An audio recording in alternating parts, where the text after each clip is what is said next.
Imagine you're at the Bellagio Casino. In front of you is an extravagant young woman dressed in a stark white shirt with a velvet smooth burgundy vest on top. Today it's your 30th birthday, and you're feeling lucky. This is your final hand of blackjack. Therefore, you bet $3,000 on this hand. You're feeling great when the dealer drops pocket aces on the table. You're ecstatic when the dealer turns over a 6 of diamonds, because this increases the dealer's odds of busting by 42%. So you split your pocket aces, and then you resplit a second pair of aces, followed by a doubling down on all of your hands. Splitting aces 2 times is a risky move, but you have to double down. She's going to bust. So after splitting 2 times and doubling down, you quadrupled your bet to $8,000 in one hand. But this is a sure win. To win at the game of blackjack requires 3 components: luck from the dealer, the confidence to hit or stay according to perfect strategy, and a level of grit to survive the highs and lows of the game. So, with great confidence, you look at the dealer straight in the eye and say, "Hit me." The whole room screeches to a halt. A bead of sweat drips down your face. Your legs begin to shake. You can see people's lips moving, and you hear a slight murmur of voices mixed with a slight jingle of the coins dropping from the slot machines behind you. In slow motion, the dealer grabs the top card off the deck. She slowly reveals the card of death, which raises your hand to 17. 17 is too high to hit, but too low to win. In quiet desperation, you agonize over the $8,000 the dealer is going to take from you. How could you be so unlucky? The dealer turns over her top card. It is a 4 of diamonds. Oh man, this is not good. Several cards can beat any one of your hands. She hits again. The card is a 2 of spades, raising her score to a 12. Please don't be a 9. Please don't be a 9. She turns over that final card. But today's your lucky day. She turned over a king of hearts, raising the dealer's score to 22. She busted. Wow, what a thrill. Games are fun to play, and when you get lucky, the winning is even sweeter. Speaking of luck, I want to talk about luck and 2 other traits that define my entrepreneurial life: luck, grit, and confidence. Many people view and define personal luck in the same light as being lucky on the blackjack table. It was simply luck that the dealer drew a king of diamonds, which resulted in her busting. The ordinary person defines luck as the ability to prosper or succeed, especially through chance or good fortune. However, I disagree. I believe that we can make our own luck, and we can eliminate chance. I subscribe to Seneca's definition of luck. Seneca, a famous Roman philosopher, once proclaimed that luck is the result of preparation meeting opportunity. And my opportunity arrived when I sat next to Matt Ferretti for 3 hours on a wooden bench at Green Ramp on Pope Air Force Base in Fayetteville, North Carolina, home of the 82nd Airborne. I donned my T-10 parachute and waited for an Air Force C-17 to load us paratroopers up, which was followed by a jump onto Sicily drop zone. However, jumping out a perfectly good airplane would come later. Over the next 3 hours, Matt and I would discuss our real estate portfolios.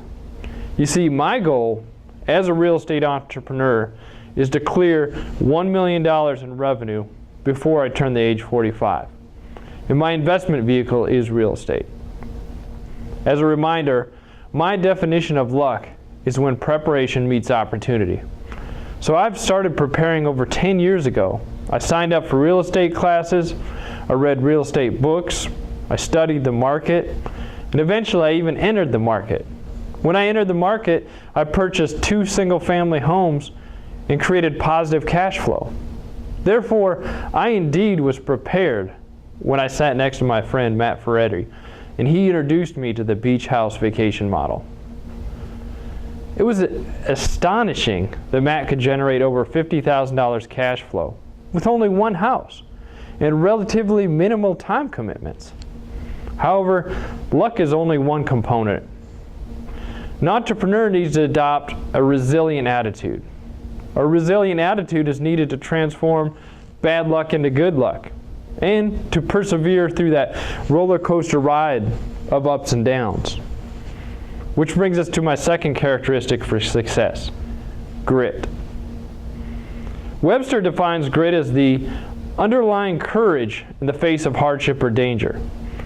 Angela Duckworth, a MacArthur genius and a University of Pennsylvania professor of psychology, shares a similar definition of grit. She defines grit as the ability to persevere in the face of setbacks and disappointments. Grit is the ability to strive for improvement even amid success. Angela names 2 traits that make up grit: passion and perseverance.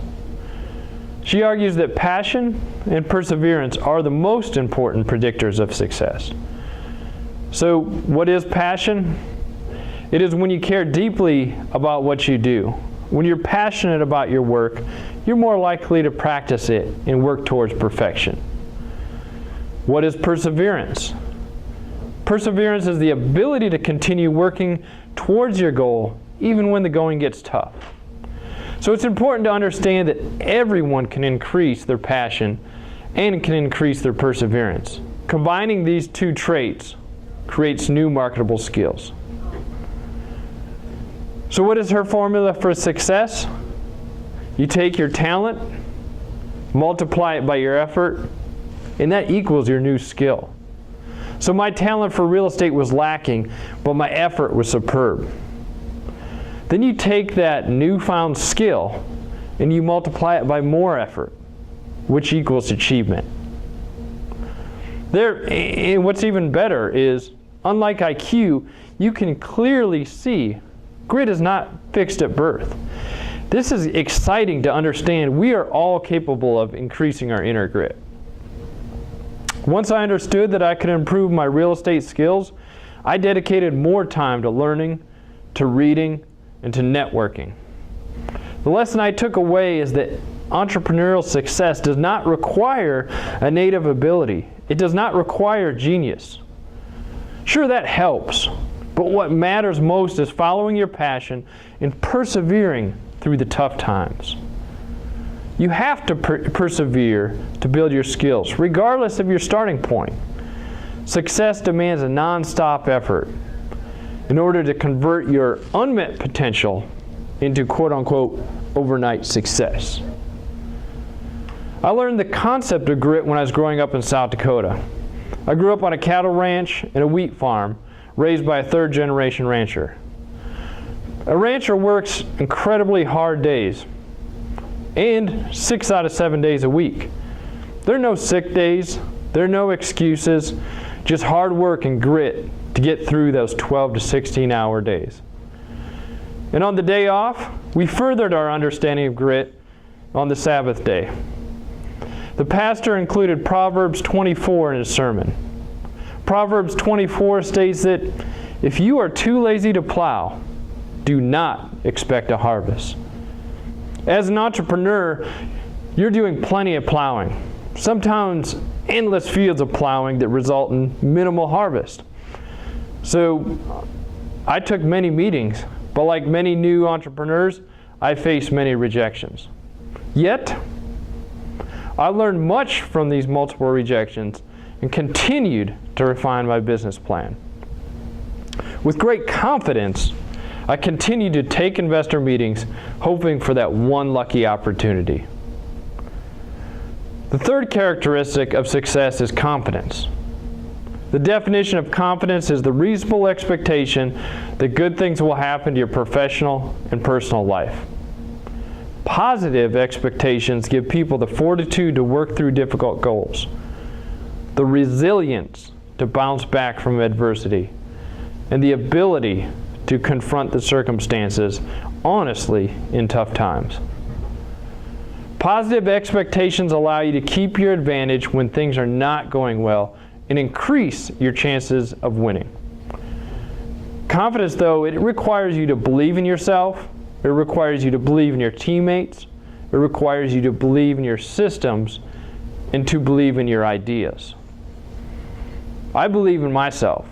Even as an amateur, I created a real estate opportunity for myself. Confidence was that bridging force that helped me overcome my amateur status and present the business plan that I had to investment panels, to banks, and in private money lenders. Each time my confidence increased, I appeared more attractive to the next bank, proving to myself that success can become a self-perpetuating circle. Understanding this, I focused on individual small wins, one success building on the next. In conclusion, confidence is the cornerstones of success. Now let's review my 3 major points. Remember the Roman philosopher's famous words, luck is when preparation meets opportunity. Remember Angela Duckworth's message, do not quit on yourself when the going gets tough. And remember, the confidence is a cornerstone of success. It's the difference between winning and losing. So let's go back to that Bellagio casino. I hope I convinced you that luck does not occur on the blackjack table. Sure, you can play perfect strategy to increase your odds, but the house still has the advantage. In the great rat race of life, you can create your own luck. You can make your own blackjack. To land a blackjack, follow that passion, push through your failures, and maintain that confidence in yourself. I applied these traits to my life, and I have been rewarded both personally and professionally. In fact, I managed to increase a passive gross income of $10,000 a year to over $300,000 a year. I accomplished all of this by getting lucky, by possessing grit, and by showing confidence. My challenge that I offer to you is to define your goal. And don't be afraid to pursue ambitious goals. Define what you want out of life and apply these 3 principles of luck, grit, and confidence to achieve your dreams.